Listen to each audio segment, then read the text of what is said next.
이번 시간에는 문화 변동의 의미와 양상에 대해서 살펴보겠습니다. 문화 변동.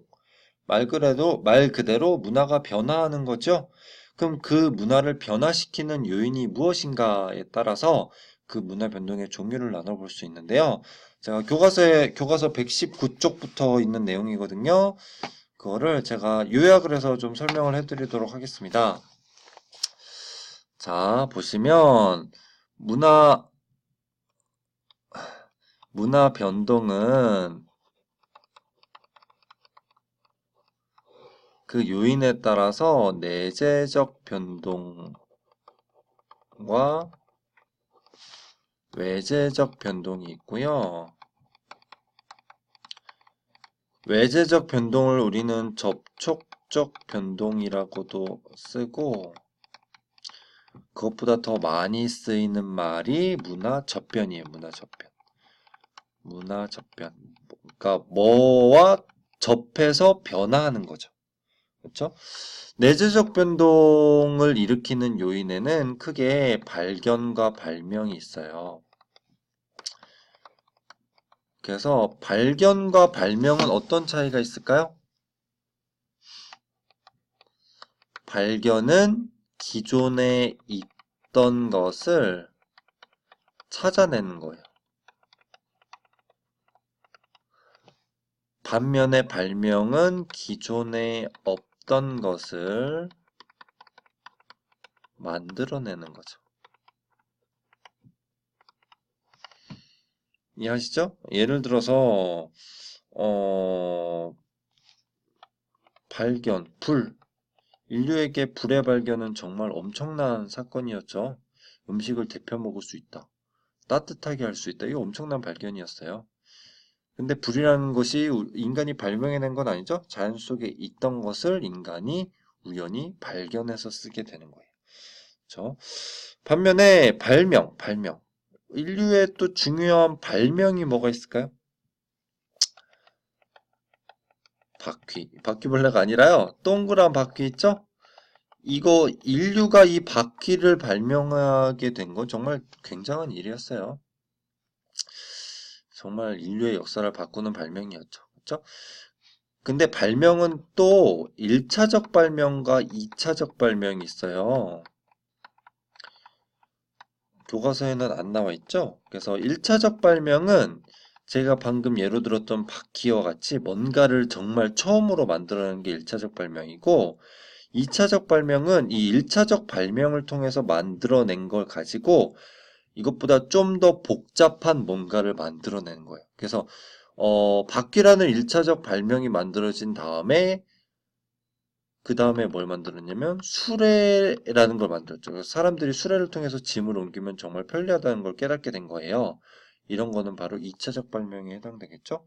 어쨌든 기존에 없던 것을 새롭게 만들어낸다는 점이 발견과 다른 발명의 특징입니다. 반면에 외재적 변동을 일으키는 요인은 크게 세 가지가 있어요. 크게 세 가지가 있는데 하나는 직접 전파, 또 하나는 간접 전파, 또 하나는 자극 전파. 그러니까 세 개 다 전파예요, 전파. 그러니까 한 문화가 다른 문화에 전파됐다는 거, 전달되었다는 거죠. 근데 그 전달되는 방식이 직접 전달된다는 건 뭐예요?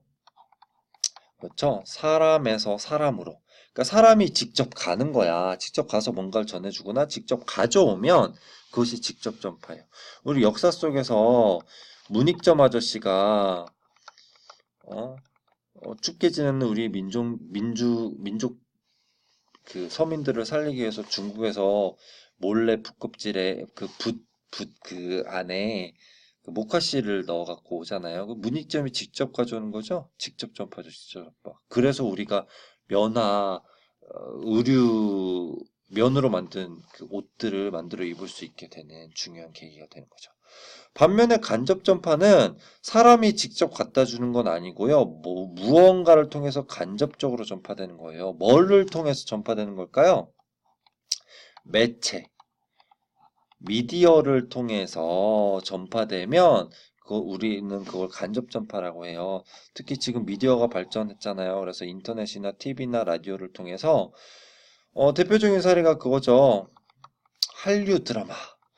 그래서 우리나라 드라마 만들어서 해외에 수출하면 그러면 단순히 드라마를 돈 받고 파는 것의 의미가 아니라 그 드라마 속에 녹아있는 한국 사람들의 여러 가지 정서라든지 음식 문화, 그 옷 문화 이런 것들이 외국으로 가게 되는 거, 퍼져 나가게 되는 거예요. 그래서 대표적으로 우리나라 한류 드라마 중에서 가장 성공한 드라마로 꼽히는 것이 바로 대장금이죠. 대장금. 대장금이 세계 각국으로 정말 100개가 넘는 국가로 수출이 되었는데 정말 인기가 많았던 국가가 이란이에요. 이란. 이란에서 대장금이 방영된다 그러면 거리에 차가 한 대도 없는 거예요. 대장금이 시청률 90%가 넘게 나왔대요. 그래서 대장금이 방영되는 그 순간만큼은 국민들이 아무도 밖에 있지 않고 집에서 그 드라마만 골똘히 쳐다보고 있다는 거죠. 그러면 그 드라마를 보고 나서 그 사람들은 뭘 했을까요? 대장금이 뭐 하는 드라마예요? 음식 만드는 드라마잖아요. 그래서 한국 음식을 찾아 먹는다는 거예요. 직접 만들어도 먹고 사서도 먹고, 그렇죠? 드라마를 통해서 한국 문화가 전파된 거죠. 간접 전파에 좋은 사례가 되겠죠. 그 다음 마지막으로 나오는 자극 전파는 무언가 자극을 받아서 새롭게 만들어내는 거예요. 그러니까 이거는 발명과 되게 비슷해요. 발명은 발명인데 그냥 내부에서 아이디어가 나와서 발명한 게 아니라 외국에 있는 어떤 문화의 자극을 받아서 그것에 영향을 받아서 만들어내는 거죠. 그게 자극전파예요. 그래서 자극전파의 사례로 제시되어 있는 게 우리나라에 옛날에 한글이 만들어지기 전에 이두문자 또는 뭐 향찰 이런 어떤 뭔가 우리의 언어를 남기는 문자 문화가 있었거든요. 그것이 중국에 있는 어떤 문화에 자극을 받아서 만들어낸 것이에요. 또는 일본의 문자가 가나죠. 가나, 히라가나, 가타카나. 그 가나도 중국의 한자를 본따서 만든 문자죠. 그렇죠? 그래서 그런 것은 외국에 있는 어떠한 것에 자극을 받아서 새롭게 만들어낸 문화이기 때문에 자극 전파라고 할 수 있습니다. 이렇게 전파에 의해서 접변이 이루어지게 되는데요. 이러한 문화 접변은 그 문화 접변의 원인이나 과정이 자발적인 것에 의해서 형성이 되면 자발적 문화 접변이라고 하고요. 그게 아니라 우리 일제강점기에 일제에 의해서 강제로 받아들여진 것처럼 우리의 의사는 관계없이 강제적으로 이루어졌으면 그걸 우리는 강제적 문화접변이라고 해요. 그래서 자발적 문화접변의 사례로 제시가 될 수 있는 것이 예를 들어서 만주족이 중국 대륙을 통일해서 세운 나라가 뭐죠? 청이죠, 청.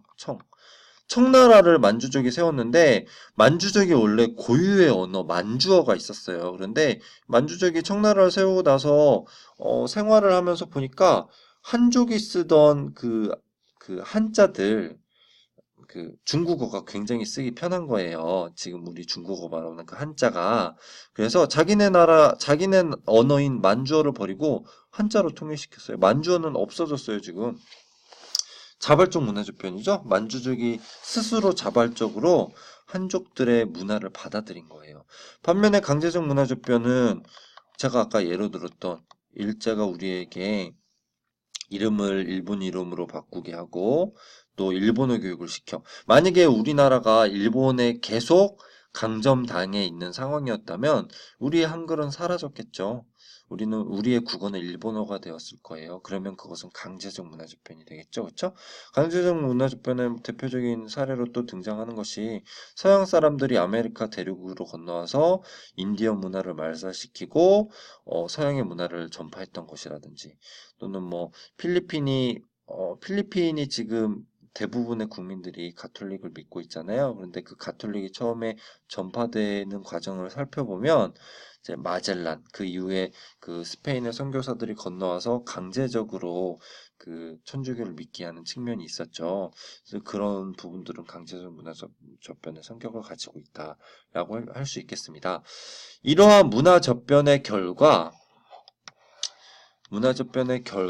나타나게 되는 결과는 세 가지 차원의 결과가 있을 수 있어요. 하나는 문화 동화, 또 문화 공존. 문화 공존은 문화 병존이라고도 하고요. 또 하나는 문화 융합이에요. 이걸 제가 이해하기 쉽게 알파벳으로 써볼게요. 문화 동화는 A와 B가 만나서 하나가 사라지고 하나만 남아요. 그러니까 B가 사라지고 A만 남은 경우. 이것을 문화 동화라고 해요. 문화 공존은 A와 B가 만나서 A도 있고 B도 있는 A와 B가 함께 존재하는 경우. 그걸 문화 공존이라고 하고요. 문화 융합은 A라는 문화, B라는 문화가 만나서 전혀 다른 성격의 C라는 문화로 합쳐지는 거예요. 그걸 문화 융합이라고 해요. 그래서 문화 동화의 사례는 제가 아까 그 문화접변의 사례로 얘기했던 만주어가 사라지고 한족의 중국어가 남는 거죠. 그 다음에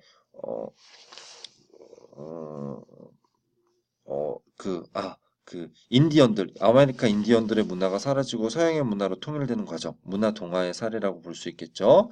문화 동화가 자발적 문화 접변일 수도 있고 강제적 문화 접변에 의해서 그렇게 될 수도 있어요. 문화 동화라고 해서 반드시 강제적인 건 아니에요.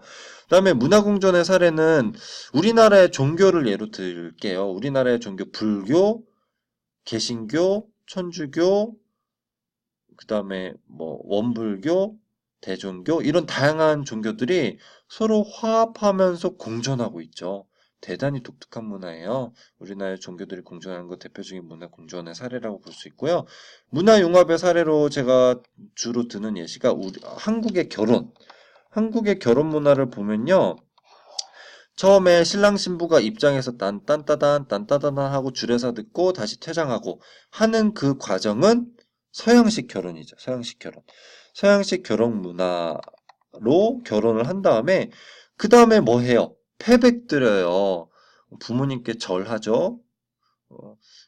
그 패백은 우리나라 전통의 동양식 결혼 문화죠.